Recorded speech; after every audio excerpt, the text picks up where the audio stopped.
কিভাবে কাজ করবেন, কাজ আগায় না, করতে ইচ্ছা করে না, লেখি ঠিকই কিন্তু করি না। আসলে শুরুটা কিভাবে করা উচিত? আমি আসলে এটা টুকটাক ভালো মেইনটেইন করি যে কাজ কিভাবে করতে হয়। তো আমি আসলে যেই প্রসেসে মেইনটেইন করি আপনাদেরকে আমি ওই প্রসেসটাই বলি। সেটা হলো আমরা কাজ করতে গেলে শুরু থেকে ১ম দিন চিন্তা করি আজকে এইটা করমু, ওইটা করমু, এইটা করমু, অনেক কিছু করমু। কিন্তু ব্যাপার কনসেপ্ট পুরাটাই এখানে ভুল। এত কিছু একবারে শুরু করা ঠিক না।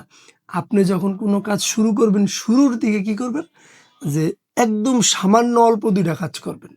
১ম দিনের টার্গেটটা কি? যে আসলে টার্গেটটা খুব ছোট নিতে হয়। যে আমি আগামী ৭ দিন এই কাজ করব। খুবই অল্প এবং সামান্য টার্গেট। যেটা আসলে মনে হবে যে না ঠিক আছে। কিন্তু টার্গেটগুলা কিরকম হবে? যে দিনের শুরুতেই আপনার টার্গেটগুলা ফুলফিল করেন। করার পরে আপনি আরামে ঘুরেন ফিরেন যাহা মনে হচ্ছে তাই করেন। অল্প টার্গেট নেন। ১ ঘন্টা, ১.৫ ঘন্টা কাজটাকে আপনি ভাগ করেন।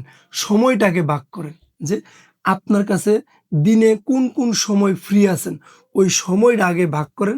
তারপরে আপনি কি করতে চান, ওই কাজটারে আপনি আগামী ৭ দিনের জন্য ভাগ করেন।